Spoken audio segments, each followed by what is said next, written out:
et bienvenue. We are the creative committee for the Canadian Women's Brass Collective. On est super contente de vous offrir quelques présentations spéciales. We are professional musicians who have joined forces to celebrate our mutual love and commitment to the world of brass. We are performers, educators, researchers, and conductors. We are soloists, members of orchestras, chamber groups, military bands, new music, and early music ensembles. Our aim is to raise awareness of gender diversity, to foster positive attitudes, and to provide inspiration and role models for the next generation. In 2019, we met for our first conference, That's What She Said, a week of masterclasses, workshops, roundtable discussions, an excerpt competition, and of course, concerts. You can check out videos from That's What She Said and past online events on our YouTube channel. Plus, join our Facebook or Instagram to find out about our upcoming events. Nous sommes fiers de partager nos idées avec vous aujourd'hui. Would love to hear from you. Please comment or ask questions in the chat on any of our platforms, and we'll do our best to answer them all. We are working on future online events, so send us any topics or suggestions that you would like us to cover. All ideas are welcome. Thanks for joining us. We are the Canadian Women's Brass Collective. Please join me in taking a moment to reflect on our collective responsibility and stewardship to the land we each find ourselves on, and to acknowledge our presence on land that has been and continues to be colonized. Over the last few days, together with my partner, we planted our annual vegetable container garden on our back deck, and I reflected on my own connection to land. As I dug in the soil and compost with my hands, I felt a connection to my father, who learned to be a farmer in Germany and brought this knowledge with him to use here when he emigrated to Turtle Island. And to my mother, who before moving to Turtle Island grew up on a farm in Germany that had been farmed by our family for generations. This was the same land on which I later, as a young child alongside my grandfather, dug in the ground for potatoes and carrots. That is my ancestral home. I was born and live on the land Takaronto, now known as Toronto. It has been called home for 15,000 years by many First Nations, including the Mississaugas of the Credit, the Anishinaabe, the Chippewa, the Haudenosaunee, and the Wendat peoples, and is now home to many diverse First Nations, Inuit, and Métis people. I also acknowledge that Toronto is covered by Treaty 13, signed with the Mississaugas of the Credit, and the Williams Treaty, signed with multiple Mississaugas and Chippewa bands.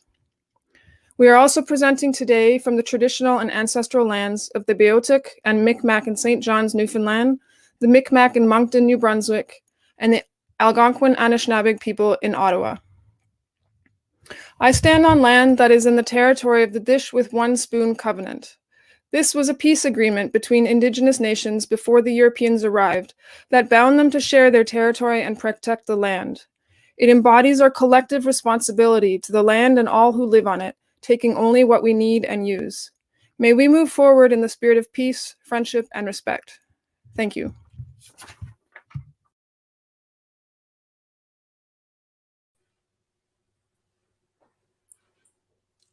Good afternoon.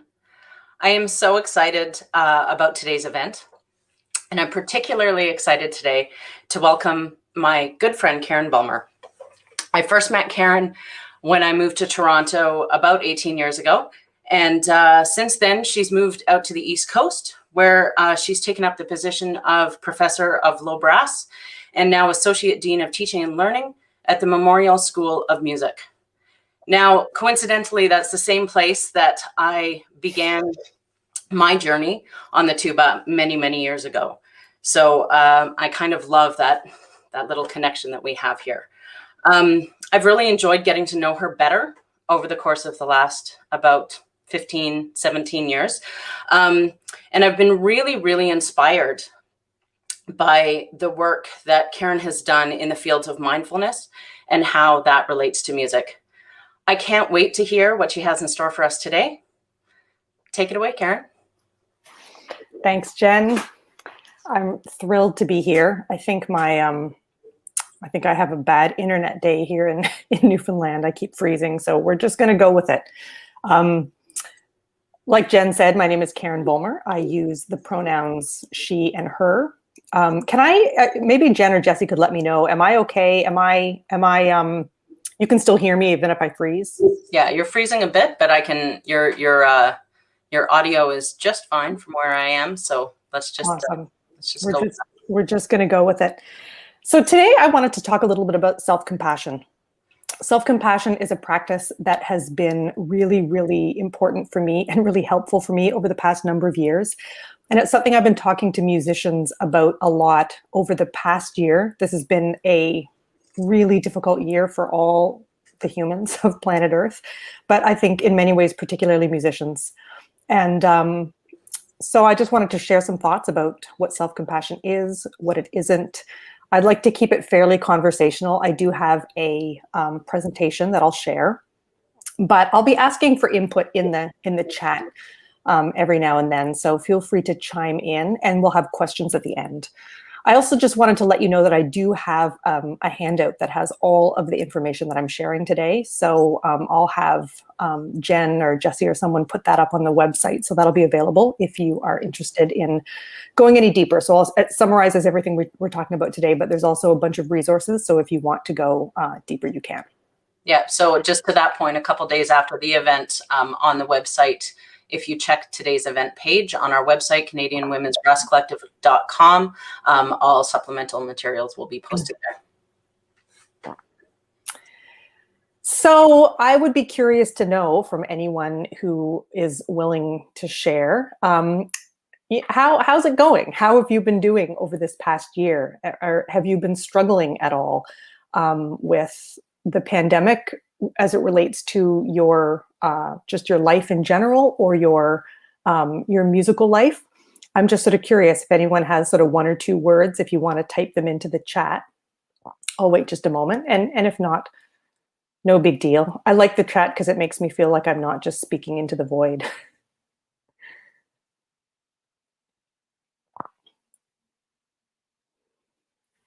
And so while Hillary's saying the struggles are real, yeah.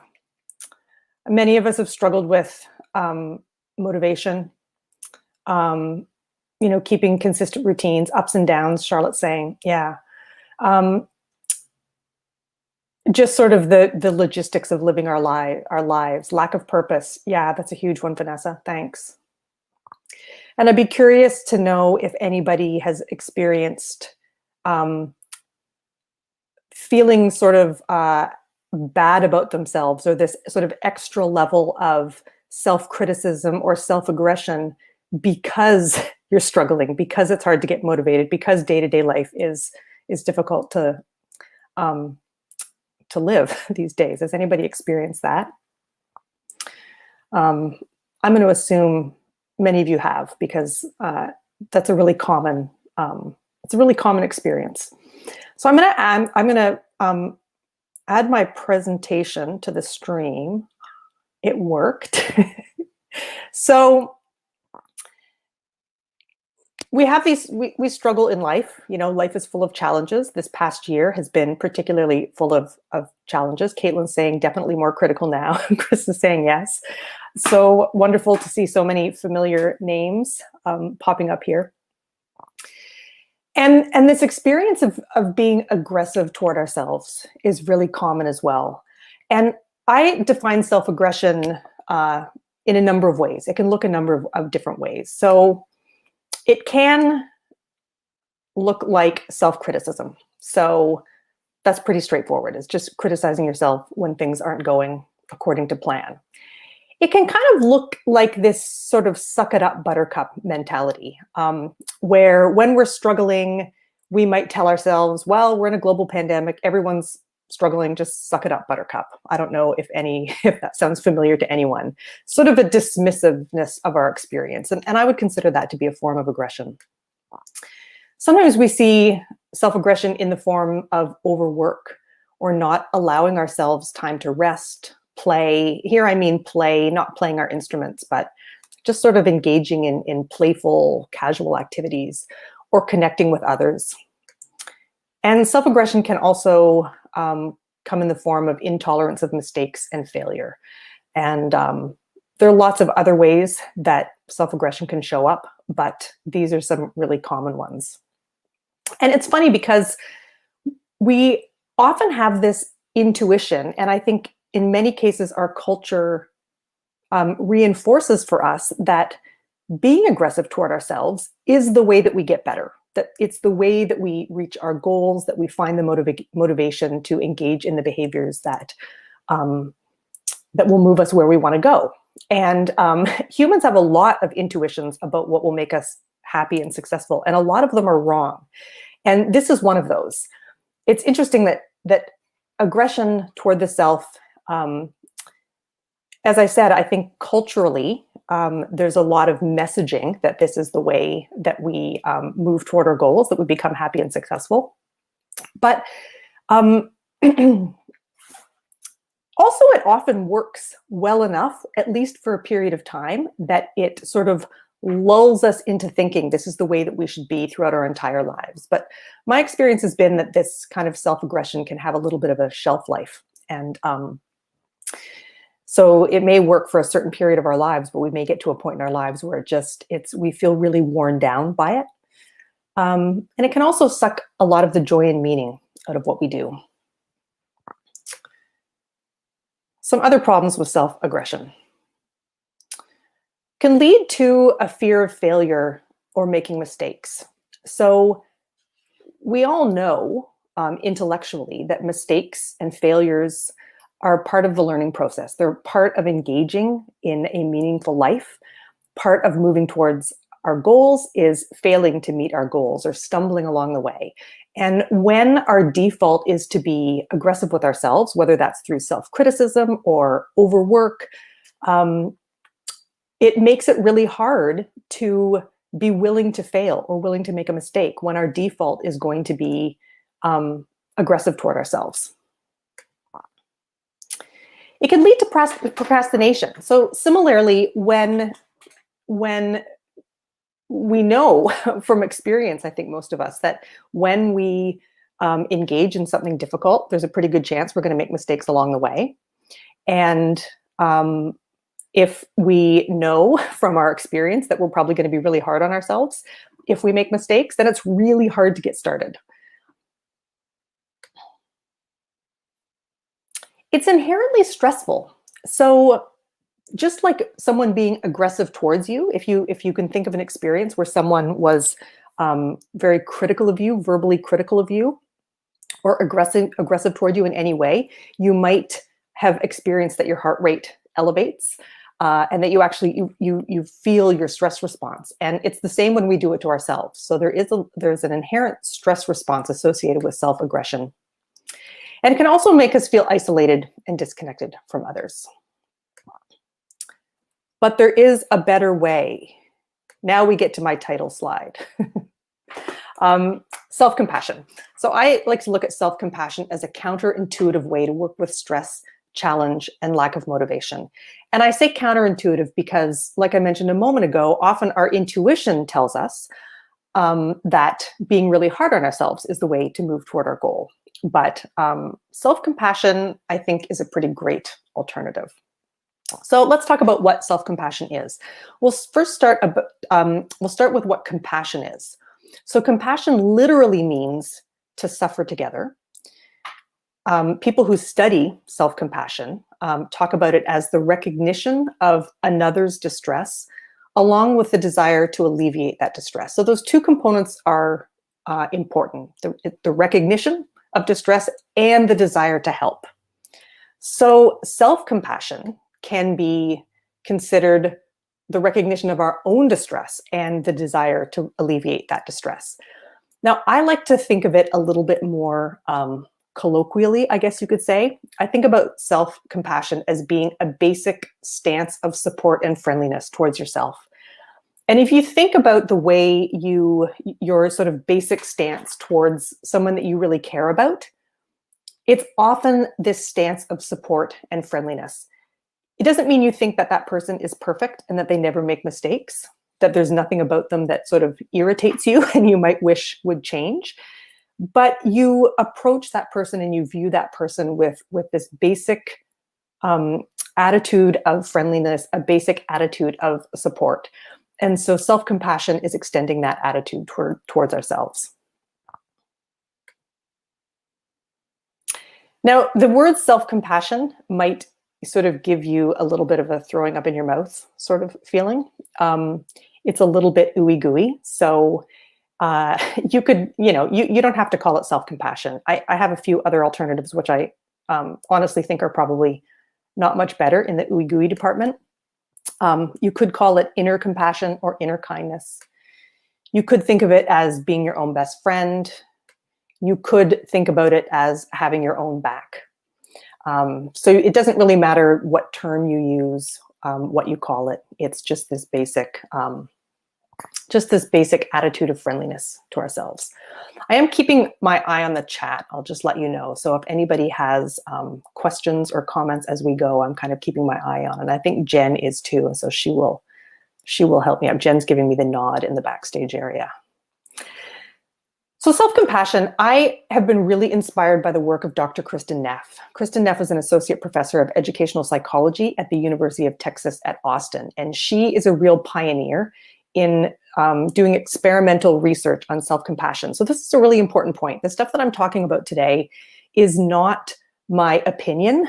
I will share some of my opinion about how helpful I think this stuff is.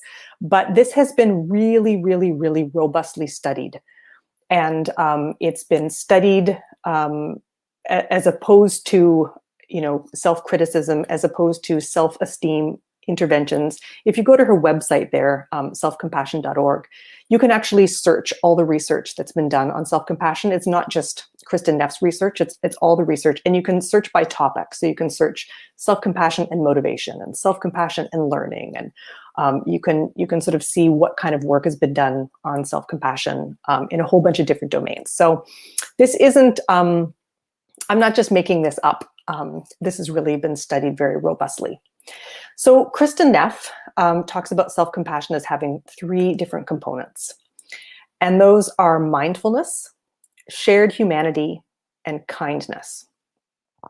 So I'm going to talk about each one of those in turn. Mindfulness is simply the awareness and the acceptance that you're experiencing difficulty, that you're having a difficult time, maybe experiencing uncomfortable emotions or circumstances. And these 2 components are really, really important. Being aware, but also having an attitude of acceptance or even allowing. Sometimes acceptance seems like it's maybe a little bit too much, but just noticing what you're experiencing in the moment and just allowing that to be there, not trying to change it, just noticing it. This in itself is really powerful. There's a really big difference between having an experience and not being aware of it, and having an experience and being aware of it, knowing that you're having an experience. So mindfulness is just that capacity to notice, this is hard right now, whatever it is, and not try to change it or fix it.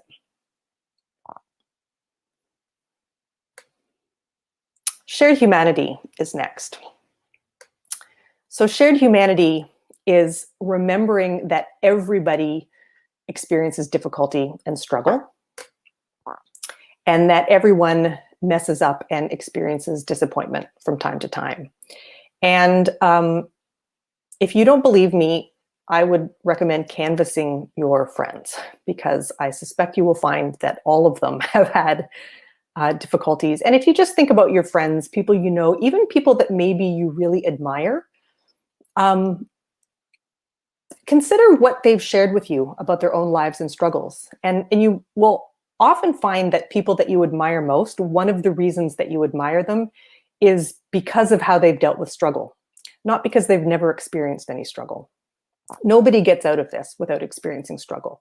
So shared humanity is just taking a moment to remind yourself that that we're all in this together. We're all struggling together. Everybody experiences failure, disappointment, hurt, loss, grief. These are experiences that are common to all humans. And the final step, or the final component of self-compassion in Kristin Neff's, the way she describes it, is kindness. So treating yourself with kindness, the same way that you would treat a good friend. And this can be an oddly challenging one. It can be really challenging to know how to show ourselves kindness.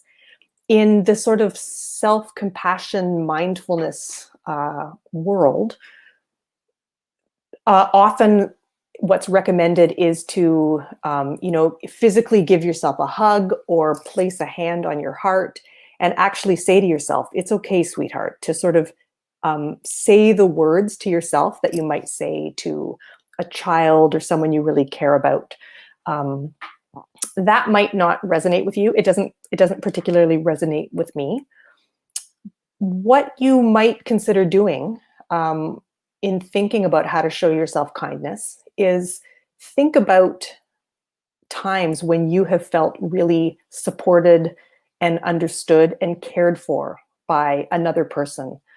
And ask yourself, what is it that they said? What did they do? What did they not say? What did they not do? Was it anything that they said or did that made you feel supported?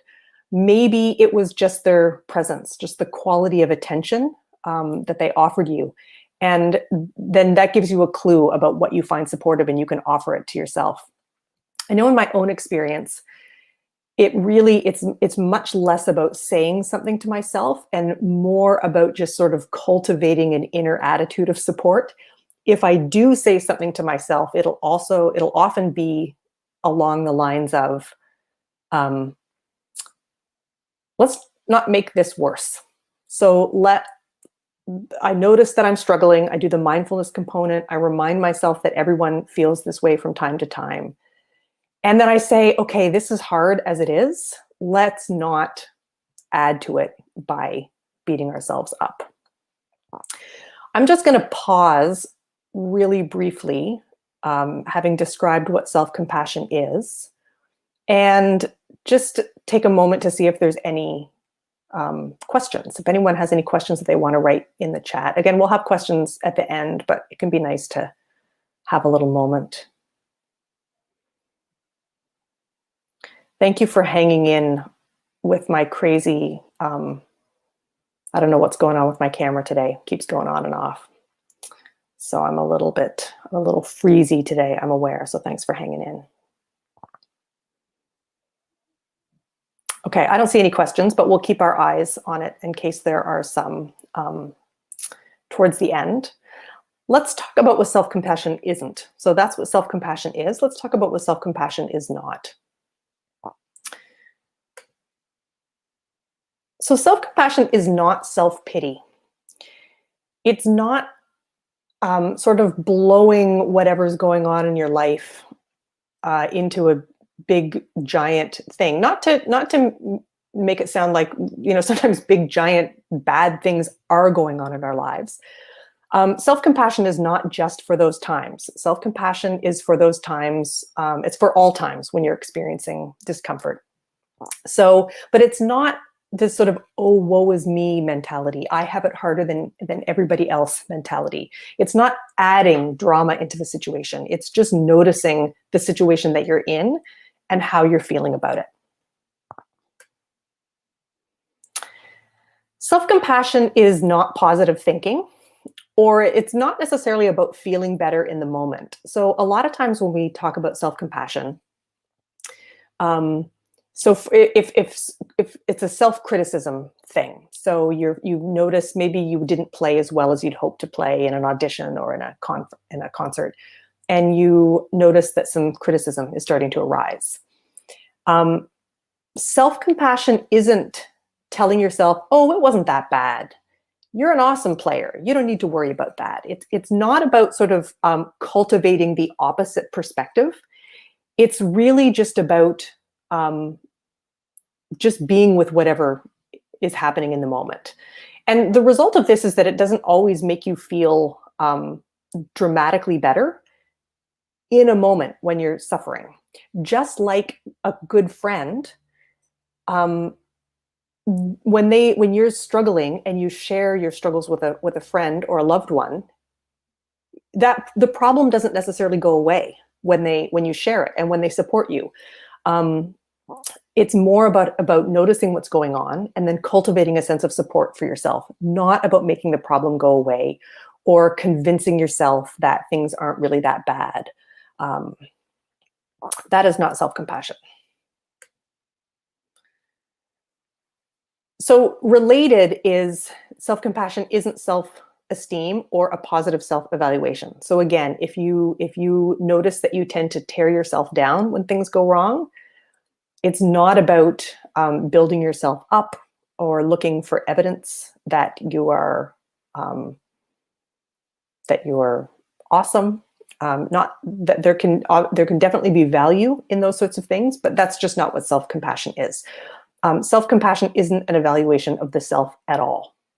It's just an acceptance and allowing of however you are in that moment. And finally, self-compassion isn't about apathy or letting yourself off the hook. This is a really, really important one that I get a lot of questions about. So there's a common misunderstanding that if we are kind to ourselves, if we show ourselves support, that's kind of the same thing as just not caring, not trying. And that isn't the case. So an example I often use is if a student came to me and they were distressed because they're really having a hard time being motivated during the pandemic, for example. So they come and they say, listen, I'm really having a hard time maintaining a reasonable practice schedule and improving and moving forward. Whatever the situation is, the pandemic's really been messing with my motivation. So it wouldn't be a compassionate response to get really aggressive and criticize the person for not being motivated and telling them to sort of pull themselves up by their bootstraps and just get working. That wouldn't be compassionate. It also wouldn't be compassionate for me to say, oh, that's okay. This is a pandemic. Everybody's struggling. So just don't worry about it. Just, put your feet up, take a bath, watch some Netflix, and let's talk about this when the pandemic's over. That is also not a compassionate response. I believe a compassionate response would be to say, okay, this is really hard. So together we can do the mindfulness step. This is really, really hard. This pandemic is stressful, it's disruptive, it's scary, it's all of these things. That's the mindfulness step. You are not alone. Everybody is struggling with this during these difficult months. And then the kindness step in this case, I think, would be to say, let me help you. Let's make a plan. Maybe you can't maintain your regular practice schedule if you're used to practicing many, many hours a day. Maybe that's just not realistic right now. Maybe you're in a home where you can't be in a place outside your home where you would normally practice. You're in your home. Your practice is really disrupted. So let's make a plan. Let's work together to make a plan about how we can approach this. So it's not about letting yourself off the hook. Sometimes the most compassionate thing that we can do for ourselves or someone else is to provide a little bit of, I'm a little reluctant to say tough love, but that sort of to help provide a little bit of fuel, to help provide that some of the energy and camaraderie that can help us move towards our goals. Some of the benefits of self-compassion. So again, this has been really robustly studied. This is not, I'm not making this up, although I will say that I have definitely noticed all of these things in my own life. So self-compassion results in greater resilience in the face of failure and an improved ability to see mistakes as opportunities for learning and growth. So a few moments ago, I talked about how self-aggression can often interfere with our ability to see mistakes as learning opportunities and to rebound after failures, because it's really hard to rebound after a failure when you're being aggressive with yourself. So the opposite is true here. When we know that no matter what, we're going to have our own back, whether we fail, whether we succeed, whether we make a mistake, it's much, much easier to take risks and to rebound. And even just think about, I hope we've all had teachers in our past or supporters in our past who, whatever has happened, whether we messed up the audition or we played a bad jury or whatever the situation is, who've just said, you know what, okay, wasn't great, and have just helped us keep moving forward. So self-compassion can help us cultivate that within ourselves. Reduce procrastination. So when we know that if we have a hard time, we're going to be supportive of ourselves, it's easier to get started. Procrastination is ultimately not a time management issue. It's much more an emotion management issue. We procrastinate because we're afraid of what's going to happen, both internally and externally, if we fail or if we encounter obstacles. So self-compassion can really help with this. It decreases stress. So again, think of times when you've been really, really upset. You can feel the stress response humming in your body, and you've relied or turned to a person that you trust, and they've shown you some support, whatever that looks like.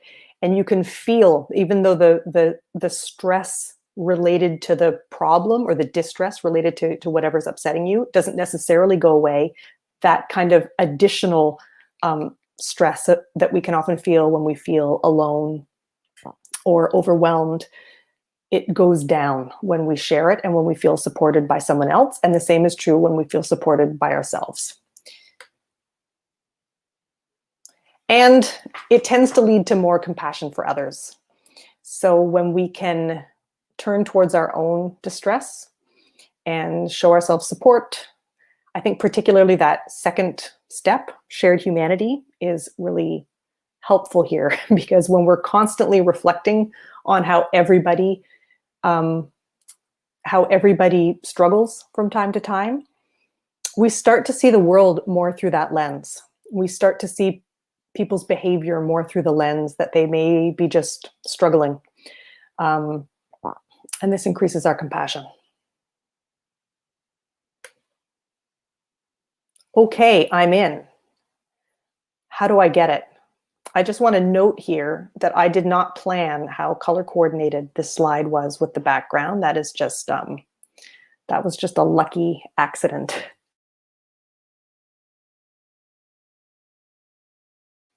So I want to talk about two ways. Oops, my slides are freaking out now. I want to talk about two ways that we can practice self-compassion, and then we're actually going to do one of them. We'll do a little formal practice. So I'll start talking about informal practice.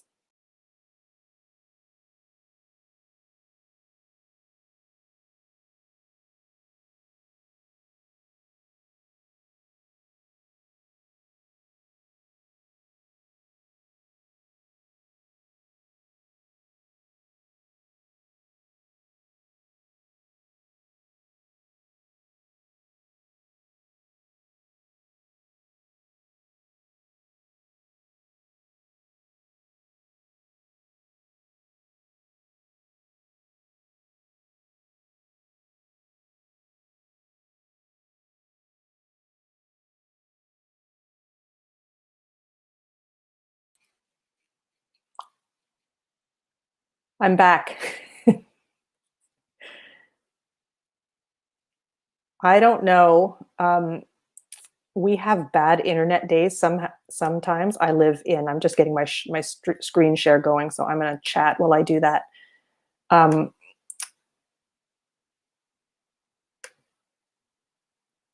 Perfect.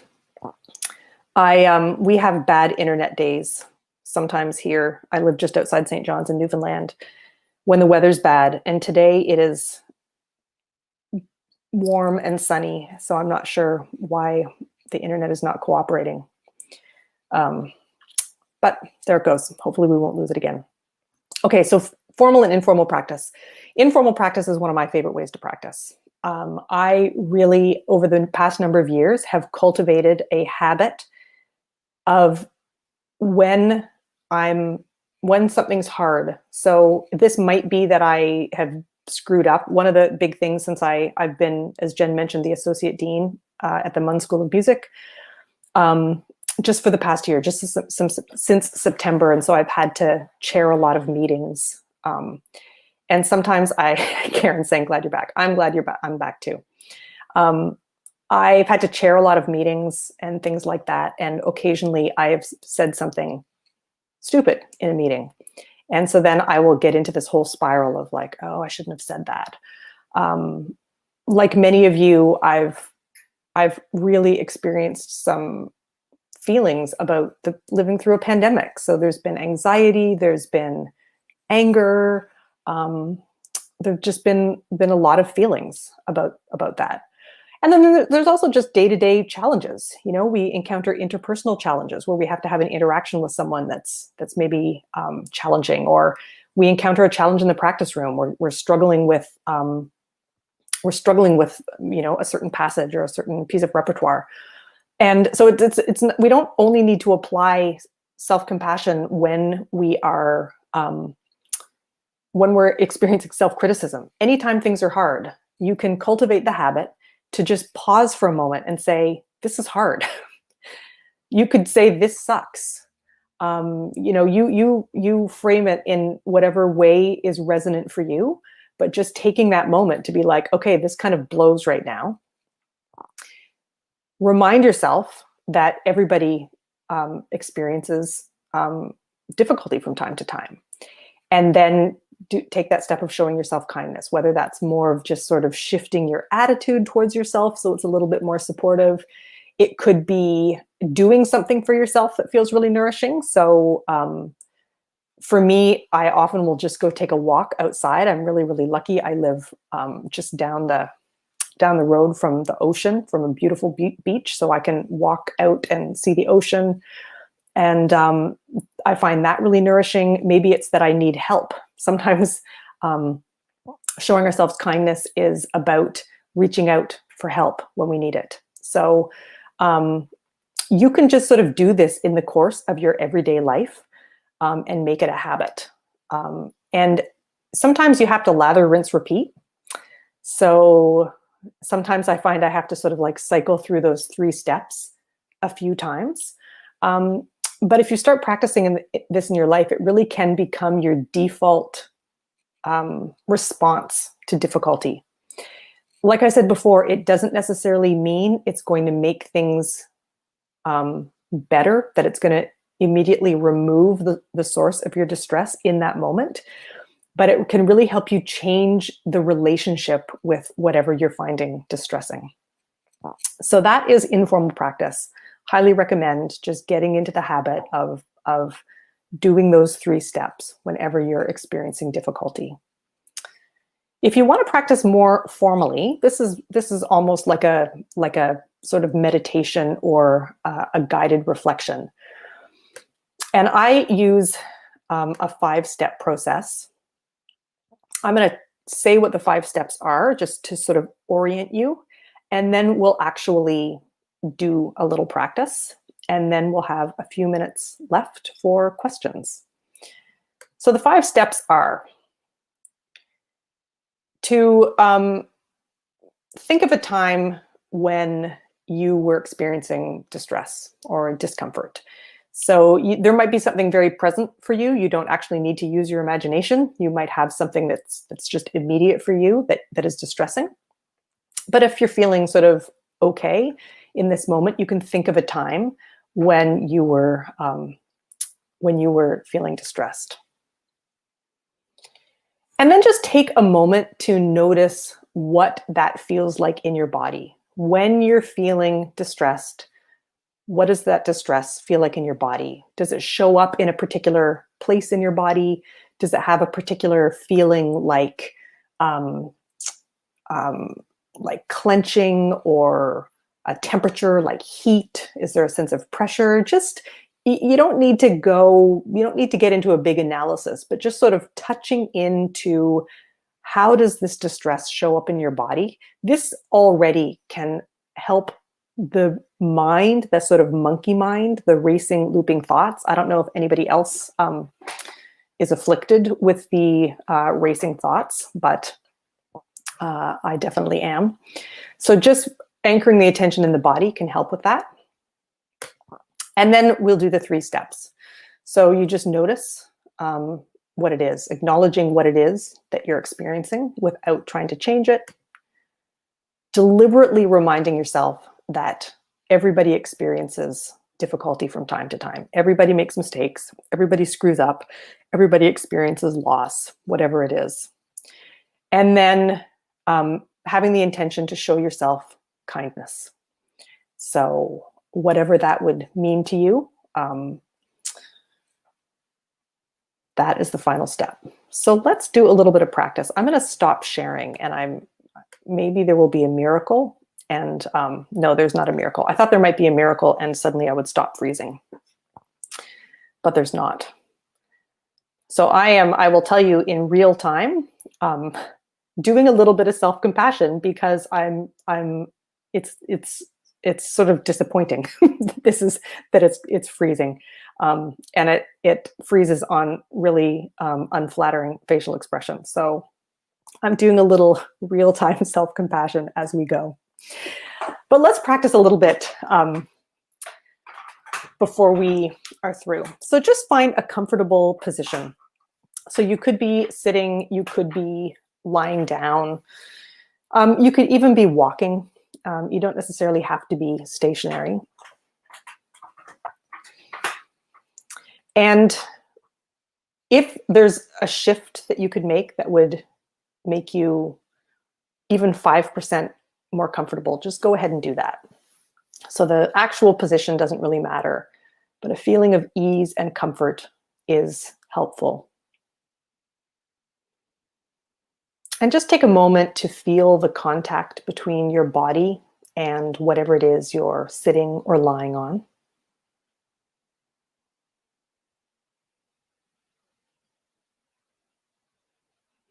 And notice the pressure and the contact between your body and the chair or the bed, the floor.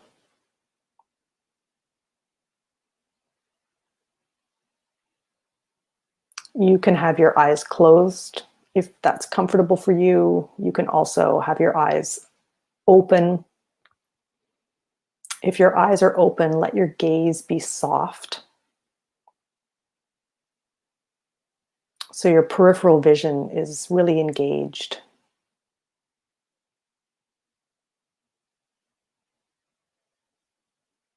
Notice that you're breathing.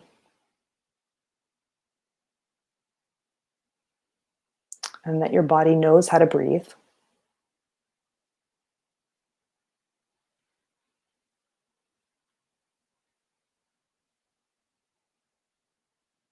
And then bring to mind a time recently where you've experienced some sort of distress. So it could be that something external to you happened, something unexpected and unpleasant happened in your life. It could be more related to your internal response to a situation. Anything that was distressing or difficult.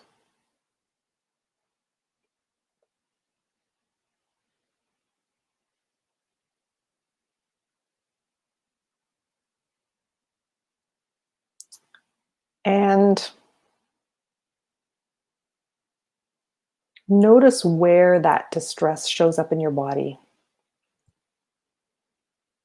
Does it seem to be in a particular location, like your jaw or your belly,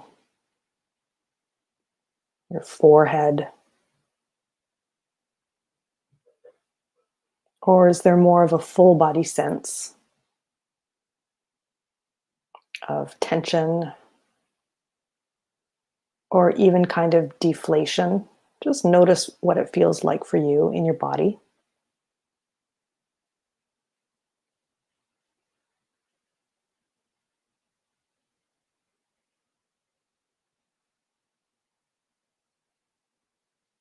And can you acknowledge in whatever way is meaningful and resonant for you that this is difficult right now?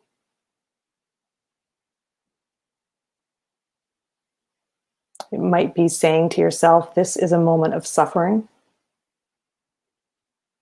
You might say to yourself, this really sucks. Whatever feels natural to you. And can you notice that you're experiencing discomfort or distress and not try to change it? Is it possible to just allow that distress to be there without trying to make it go away?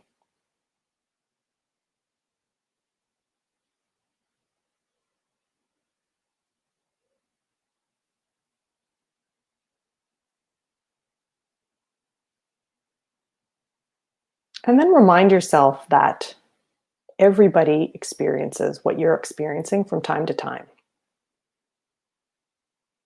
Everybody makes mistakes, experiences loss, disappointment, frustration, awkwardness.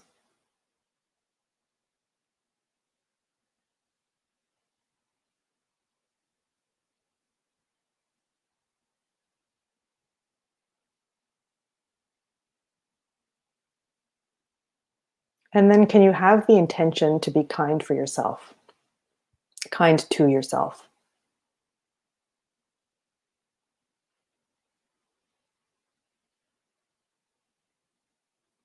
And notice if anything arises that gives you information about what being kind to yourself might look like. Maybe it's just a shift in attitude. Maybe there's something you could do.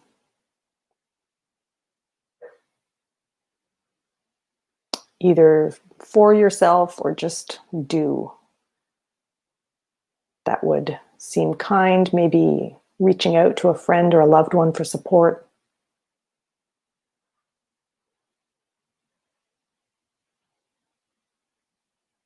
Just having the intention to show yourself the same support that you would show to someone who you really care about.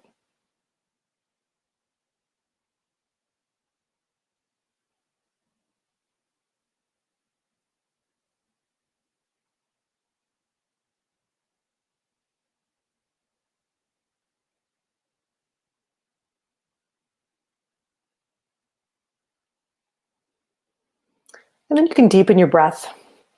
If that would feel good, move in any way that would feel good. And just notice how that feels. Notice if there was an effect of that short practice. There may or may not have been. Either is okay.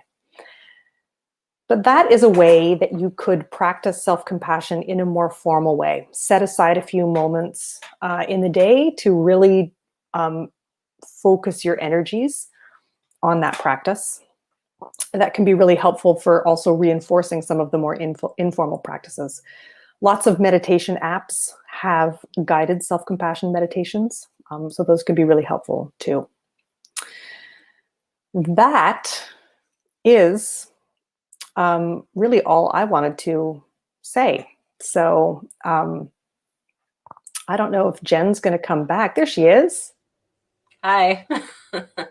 That was fantastic, Karen. Thank you so much. I don't know if anybody has any questions. If you do, please feel free to put them in the chat on Facebook or YouTube. And we've got a few minutes here where we can maybe touch on some points or discuss a few things. Karen, I love this idea of having your own back. I think when you were talking about how the idea of self-compassion is kind of like uncomfortable. That's something I've always struggled with. It just feels, a little airy-fairy. And although I can certainly see the value in it, I love that concrete idea of having your own back, because that's something you can really envision doing for someone else. I know, like, as a friend or as a mom, I'm always, you know, I definitely have my kids' backs. I definitely have my friends' backs, but it's so hard to default to doing that for yourself. So I think that's such a valuable point, and I think of a kind of a fresh way of looking at it without it just being about, you know, the self-love and the hugs and the, you know, for those of us who are not that person. And it's great if you are that person, but not all of us are. Yeah, I feel like self-compassion is for better, for worse, it's in the research literature. So it's what it's going to be called. But I really think it's finding your own way of framing it and your own way of relating to the idea. And there's going to be a whole spectrum. Some people really, that the idea of self-love is much, much more compelling.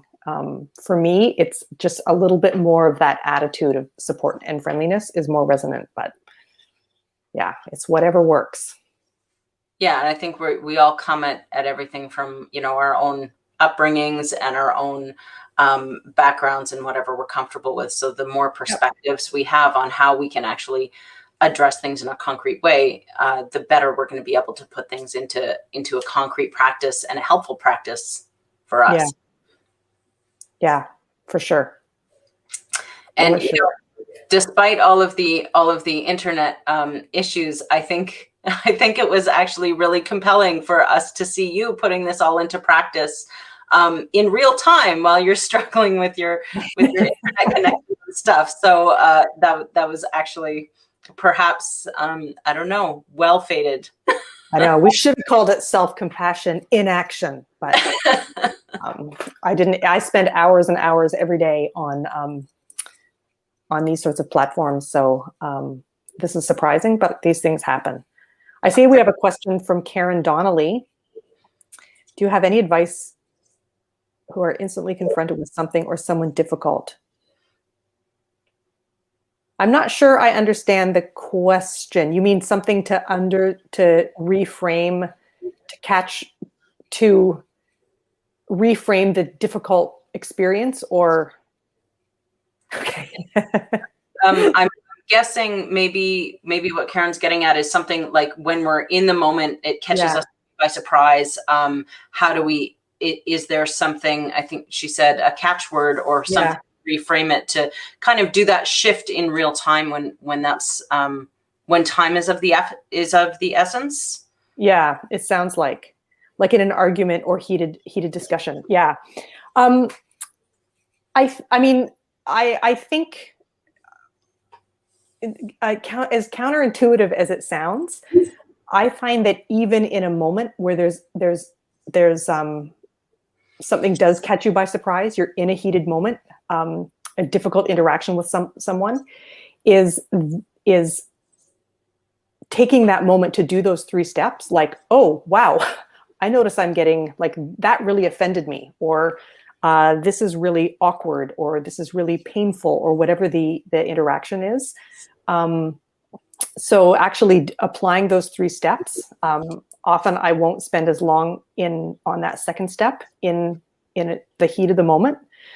And the kindness in the heat of a moment is often just like staying in my own body, like feel my butt on the chair, feel my feet on the floor.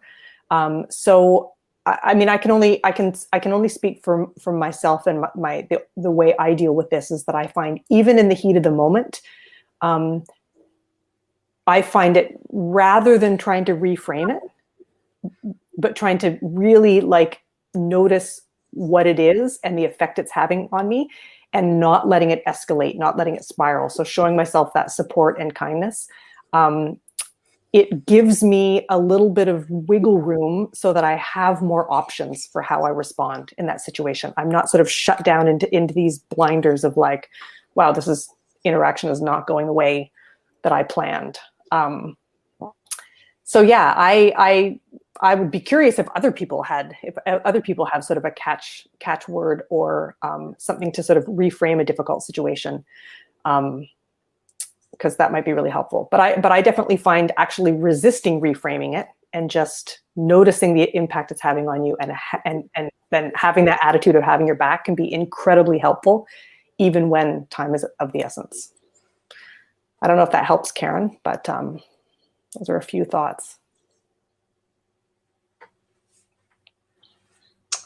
Well, I don't know if anybody else has any more questions. We've got maybe one more minute before we wrap up, but I'd like to take this opportunity to just thank you so much, Karen. I know that I can see myself probably going back and rewatching and digging into some of those points over the coming weeks, and probably also, you know, doing that guided focus practice again and again. So that was really, really helpful. So thank you so much. And again, yeah, feel free to come back and revisit this topic once it's posted up online. For all of you who are watching, please stay tuned. We've got about a 15-minute break. And then we're going to be coming back with a pretty timely topic.